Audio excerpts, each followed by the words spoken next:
Hello guys, मेरे YouTube channel में आपका स्वागत है। मेरा नाम मनमोहन मिश्रा। तो आज मैं आपको इस वीडियो में Canara Robeco multi cap fund का डिटेल रिव्यू करके बताने वाला हूं। तो वीडियो पूरा डिटेल में होगा। मैं आपको इसमें फंडामेंटल एनालिसिस एक्सेल शीट में करके दिखाऊंगा और लास्ट में आपको कंक्लूजन में ये भी बताऊंगा कि आपको इसमें इन्वेस्टमेंट करना चाहिए या नहीं करना चाहिए, और अगर आपको इसमें इन्वेस्टमेंट करना चाहिए तो कितने साल तक करना चाहिए। तो मेरे चैनल को सब्सक्राइब जरूर कर दीजिएगा। मैं चलो बता देता हूँ। चलिए शुरू करते हैं। तो जैसा कि आप मेरे यहाँ पे स्क्रीन पे देख पा रहे होंगे, Canara Robeco multi cap fund, इसे अगर आप लॉन्च ऑन डेट देखें तो 28 जुलाई 2023 है। मतलब ये नया ही फंड है, कोई ज्यादा पुराना फंड नहीं है। इसके को देखा जाए लॉन्च होते थे 1.3 इयर्स ही हो चुका है। तो 1.3 इयर्स से अगर आप इसका कैटेगरी रिटर्न देखें तो 28.16% तक का रिटर्न है। लेकिन इस फंड का अगर आप रिटर्न देखें 1.3 इयर्स में तो 30.24% तक का मैसिव रिटर्न है। मतलब कैटेगरी बीटिंग रिटर्न है, वो भी कैटेगरी को कम से कम 2% से बीट कर रखा है। तो यहाँ पे डेफिनेटली एक पॉजिटिव फीडबैक रहेगा, ठीक है ना। ये जो रिटर्न दिलवाया है, कितना रिस्क लेके दिलवाया है, कितना बीटा कितना है, इनका स्टैंडर्ड डिविएशन कितना है, वो सब डिटेल में हम नीचे पढ़ेंगे जब हम मार्केट कैपिटल के बारे में जानेंगे, सेक्टर एलोकेशन के बारे में जानेंगे। तो उसके बेसिस पे मैं आपको पूरी बताऊंगा कि इसमें रिस्क कितना ले रखा है और उसके बेसिस पे इन्होंने रिटर्न दे रखा है। मान लीजिए इस फंड में आपने 1000 रुपए इन्वेस्टमेंट किया होता है 1 साल तक कंटिन्यूसली, हर महीने तक का जो अमाउंट डिपॉजिट होता है वो 12,000 रुपीज, और 12,000 रुपीज जब वो कन्वर्ट होकर बन गया होता है 14,254 रुपीज में। जी हाँ, तो देख पा रहे हो जो पैसा है वो 2,254 रुपीज बढ़ गया होता, वो भी 1 साल में, अगर आप इसमें एसआईपी कर रहे होते हर महीने 1000 रुपए 1 साल तक। अगर मान लीजिए आप इस फंड में ना इन्वेस्टमेंट करके आपने गोल्ड में इन्वेस्टमेंट किया होता तो गोल्ड में जो अमाउंट डिपॉजिट होता है 12,000 रुपीज, और 12,000 रुपीज आपका कन्वर्ट होकर बन गया होता है 13,678 रुपीज। तो आप देख पा रहे कि मतलब जो इसने जो गोल्ड ने जो रिटर्न दिया वो इस पर्टिकुलर म्यूचुअल फंड से कम दिया है। तो देख पा रहे कि मतलब इन्वेस्टमेंट की ताकत है। और यहाँ पे आप एफडी में देख पा रहे कि 12,000 रुपए आपका जो अमाउंट डिपॉजिट होता है 1 साल में, और 12,000 रुपीज आपका कन्वर्ट होकर बन जाता है 12,460 रुपीज, सिर्फ 462 रुपए ही बढ़ा है। तो आपको इन्वेस्टमेंट की ताकत दिख रही होगी, क्यों इन्वेस्टमेंट करना जरूरी होता है, चाहे वो गोल्ड क्यों ना, चाहे पर्टिकुलर म्यूचुअल फंड क्यों ना। ये इसीलिए आपको यहाँ पे रिटर्न रिटर्न की ताकत आपको दिख रही होगी। रिटर्न वर्सेस कैटेगरी की बात करें तो कैटेगरी कंपैरिजन में इसने अबव एवरेज रिटर्न दे रखा है। मतलब कैटेगरी बीटिंग रिटर्न है तो डेफिनेटली अबव एवरेज रिटर्न रहेगा। रिस्क वर्सेस कैटेगरी की बात करें तो कैटेगरी के बराबर ही लगभग रिस्क लेके चलता है। वो कैसे, अभी नीचे हम बात करते हैं जब मैं आपको मार्केट कैपिटल और सेक्टर एलोकेशन के बारे में बताऊंगा, आपको पता चलेगा। अगर मान लीजिए इस पर्टिकुलर म्यूचुअल फंड में आप इन्वेस्टमेंट करना चाहते हो 1000 रुपए से, आप एसआईपी शुरू कर सकते हो। पॉजिटिव फीडबैक रहेगा क्योंकि आजकल स्टूडेंट लोग भी इन्वेस्टमेंट करना चाहते हैं, तो 1000 रुपए एकदम रीजनेबल है। 1000 रुपए से वो अपना इन्वेस्टमेंट स्टार्ट कर सकते हैं। वन टाइम इन्वेस्टमेंट की बात करें तो लमसम की बात करें तो लमसम आप 5,000 रुपए से कर सकते हो, जो कि पॉजिटिव फीडबैक रहेगा। ये ठीक ठाक सा लमसम है 5,000 रुपए, क्योंकि कुछ कुछ देखा है मैंने जो 10,000 15,000 भी होता है, लेकिन 5,000 भी ठीक ठाक आप मान सकते हैं। लॉक इन पीरियड की बात करें, कोई भी लॉक इन पीरियड नहीं, कभी आप यहाँ पे इन्वेस्टमेंट कर सकते हैं, कभी आप यहाँ से एग्जिट मार सकते हैं। एम साइज की बात करें तो एम का फुल फॉर्म होता है एसेट अंडर मैनेजमेंट। तो आपको इससे पता चलता है इस पर्टिकुलर म्यूचुअल फंड में कितना पैसा इन्वेस्टेड है। अगर एम साइज आपका कम रहता है ना, तो प्रॉब्लम क्या रहती है कि आपको पर्टिकुलर म्यूचुअल फंड में भरोसा करे या ना करे, आपको थोड़ा बहुत डाउट रहता है, क्योंकि इसका एम साइज कम है, मतलब लोग भरोसा नहीं कर रहे, तभी तो इसमें पैसा इन्वेस्टमेंट नहीं कर रहे। अगर एम साइज ज्यादा होता तो इसमें क्या होता है, फंड मैनेजर को मैनेजमेंट में दिक्कत आ जाती है। आपने सुना होगा कि जो Nippon India small cap fund है, इसका अगर आप देखें तो एम साइज 70,000 करोड़ रुपीज के आसपास पहुंच चुका है। तो इसका अगर आप देखेंगे तो बीच बीच में वो एसआईपी बंद कर देते हैं, बीच बीच में वो अपना लमसम बंद कर देते हैं। तो प्रॉब्लम क्या आती है, क्योंकि यहाँ पे फंड मैनेजर को मैनेजमेंट में करने में दिक्कत आ रही है, इतना ज्यादा पैसा। तो लेकिन ज्यादा हो तो ज्यादा मैटर नहीं करता, अगर फंड मैनेजर मैनेजमेंट कर ले तो कोई ज्यादा प्रॉब्लम नहीं है। लेकिन अगर ये कम हो तो डेफिनेटली वहां पे मैटर ऑफ कंसर्न है।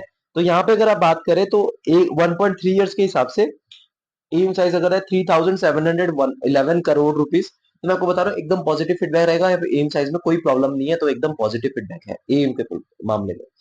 एक्सपेंस रेशियो की बात करें तो देखिए आप तो दिमाग लगा नहीं रहे हैं। दिमाग लगाने वाले कौन है, आपके फंड मैनेजर। फंड मैनेजर दिमाग लगा के फंडामेंटल एनालिसिस करके स्टॉक्स की वो इन्वेस्टमेंट करके, मतलब वो अपने पोर्टफोलियो में रखते हैं और फिर आपको एक रिटर्न दिलवाते हैं। तो एज ए मैनेजमेंट फीस उनको कुछ देना पड़ता है, तो वो एक्सपेंस रेशियो के तौर पर होता है 0.4%। तो जितना मुझे पता है 1% से नीचे हो उसे अच्छा खासा माना जाता है। मैंने क्राइटेरिया सेट करा 0.7% से नीचे हो अच्छा खासा माना जाता है, क्योंकि देखिए लॉन्ग टर्म में वो 1% या 0.9% या 0.8% भी ना लाखों करोड़ों का डिफरेंस बन जाता है। और फिर जब आप रिडीम करने जाएंगे और इतना ज्यादा आप एज एन मैनेजमेंट फीस पे करेंगे, तो आपको भी दुख महसूस होगा कि मतलब क्यों मैं ऐसे कर रहा हूँ। तो ये जो चीज है 0.7% से नीचे उसे अच्छा खासा माना जाता है, तो यहाँ पे तो 0.4% है। तो यहाँ पे एक सुपर पॉजिटिव फीडबैक रहेगा एक्सपेंस इश्यू के मामले में। टैक्स इन्फॉर्मेशन की बात करें तो यहाँ पे आप 1 साल से पहले एग्जिट मार लेते हैं, प्रॉफिट बुकिंग कर लेते हैं, आपको 20% तक का टैक्स देना पड़ेगा प्रॉफिट पे। अगर 1 साल के बाद आप एग्जिट मारते हैं तो आपको 12.5% तक का टैक्स देना पड़ेगा प्रॉफिट पे। अगर आपने 1 साल से पहले एग्जिट मारा तो आपको 1% तक का एग्जिट लोड देना पड़ेगा। 1 साल के बाद आपने एग्जिट मारा तो कोई एग्जिट लोड देने की कोई जरूरत नहीं है। मार्केट कैपिटल की बात करें तो यहाँ पे मिड कैप में 28.14% का एलोकेशन है, स्मॉल कैप में 26.04% का एलोकेशन है, लार्ज कैप में 42.1% का एलोकेशन है, डेप्थ में अदर्स में 3.7% का एलोकेशन है। तो मैं आपको एलोकेशन के मामले में एक चीज बता दूं, सेबी का गाइडलाइन है कि अगर मल्टी कैप कैटेगरी का फंड है तो उसमें 25% तक का मिनिमम आपको स्मॉल कैप में रखना है, 25% का एलोकेशन आपका मिड कैप में रखना है, 25% आपको लार्ज कैप में रखना है। बाकी के जो बचे 25% उसमें आप लार्ज कैप में भी रख सकते हैं, मिड कैप में भी रख सकते हैं। मैंने मिनिमम इन तीनों कैटेगरी में आपको 25% रखना ही रखना है। तो यहाँ पे आप देख पा रहे हैं कि मतलब मिनिमम इन्होंने वही किया है। मिड कैप में 28.14%, स्मॉल कैप में 26.04 और आपका लार्ज कैप में 42.1%। तो देखा जाए तो इन्होंने रिस्क कम लेने की कोशिश करी है। देखिए, मिड कैप स्मॉल कैप इन्होंने मिनिमम थ्रेशोल्ड फॉलो किया है। स्मॉल कैप में 25% तो 26% तक एलोकेशन है, मिड कैप में 28.14%, मतलब 53% तक का इन्होंने रिस्क लेके चले, 47% इन्होंने कम रिस्क लेके चले, जैसे लार्ज कैप हो गया, डेप्ट के फॉर्म में इन्होंने इन्वेस्टमेंट कर रखा है। तो यहाँ पे देखा जाए तो मैं एक पॉजिटिव फीडबैक दूंगा, क्योंकि देखिए इन्होंने रिस्क कम करने की कोशिश करी है और तब भी आपको रिटर्न मैसिव दिलवाया है 30.24% तक का, वो भी कैटेगरी बेटिंग रिटर्न। तो यहाँ पे देखा जाए तो मार्केट कैपिटल के मामले में एक सुपर पॉजिटिव फीडबैक दूंगा, क्योंकि उन्होंने मिनिमम थ्रेशोल्ड रखा है, लेकिन फिर भी एक रिस्की फंड है डेफिनेटली, क्योंकि स्मॉल कैप मिड कैप में आपका 50% तक का पोर्टफोलियो है, बाकी के बचे 47% लार्ज कैप है या फिर डेप्थ में है, तो वो वहां पे थोड़ा बहुत एडजस्ट हो जा रहा है, लेकिन फिर भी एक रिस्की फंड है। लेकिन हाँ, इन्होंने अपनी कोशिश करी है, भरपूर कोशिश करी है कि रिस्क को कम ले सके, जैसे लार्ज कैप में ज्यादा एलोकेशन करके। तो यहाँ पे पॉजिटिव फीडबैक रहेगा। सेक्टरल एलोकेशन की बात करते हैं, पे फाइनेंशियल सर्विसेज में 27.55% का एलोकेशन है, कंज्यूमर सेक्टर में 15.89% का एलोकेशन है, इंडस्ट्रियल सेक्टर में 13.98% का एलोकेशन है, टेक्नोलॉजी सेक्टर में 11.39% का एलोकेशन है, हेल्थ केयर में 9.04% का एलोकेशन है, कंज्यूमर डिफेंसिव में 6.79% का एलोकेशन है, बेसिक मटेरियल्स में 5.75% का एलोकेशन है, कम्युनिकेशन सर्विसेज में 2.57% का एलोकेशन है, एनर्जी सेक्टर में 2.42% का एलोकेशन है, रियल एस्टेट में 1.5% का एलोकेशन है। तो एलोकेशन के मामले में ऊपर के जो 5 सेक्टर्स है ना, financial services, consumer cyclical, industrials, technology और हेल्थ केयर, अगर ये 5 सेक्टर अच्छा खासा परफॉर्मेंस कर देते हैं तो आपको पर्टिकुलर म्यूचुअल फंड भी अच्छा खासा परफॉर्मेंस देगा। तो यहाँ पे डाइवर्सिफिकेशन के मामले में मैं इसको पॉजिटिव फीडबैक दूंगा, क्योंकि इन्होंने अच्छा खासा डाइवर्सिफाई कर रखा है और सेक्टरल एलोकेशन कर रखा है, तो पॉजिटिव फीडबैक है। फंड मैनेजर की बात करते हैं, यहाँ पे 2 फंड मैनेजर है, एक है श्रीदत्ता भंडवलकर उधर, इनका एक्सपीरियंस इस फंड में इनका एक्सपीरियंस है 8.37 इयर्स का, और सेकंड जो आपका विशाल मिश्रा, इनका एक्सपीरियंस है 3.46 इयर्स का। तो देखिए, एक फंड मैनेजर का ना एक्सपीरियंस होना थोड़ा जरूरी हो जाता है, क्योंकि देखिए आप उनके पास्ट हिस्ट्री के बारे में जान सकते हैं, उन्होंने पास्ट में कैसा रिटर्न दिलवा रखा है, इनकी स्ट्रैटेजी क्या होती है, उसके बाद आप कॉन्फिडेंट होके फिर इन्वेस्टमेंट कर सकते हैं, आप रिटर्न ले सकते हैं।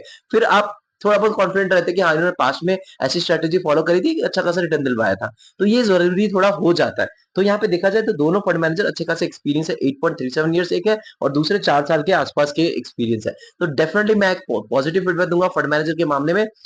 तो ओवरऑल रेटिंग की बात करें तो 4/5 रेटिंग रहेगा, क्योंकि इन्होंने बहुत ही, एक मैं आपको बता रहा हूं, एक बहुत ही पॉजिटिव फंड है। अगर आप मल्टी कैप कैटेगरी का एक अच्छा खासा फंड चूज करना चाहते हैं तो मैं इसको डेफिनेटली रिकमेंड करूंगा। एक अच्छा खासा फंड है, क्योंकि आप देख पा रहे हैं कि मतलब इसने शॉर्ट टर्म में अपने कैटेगरी को बीट कर रखा है।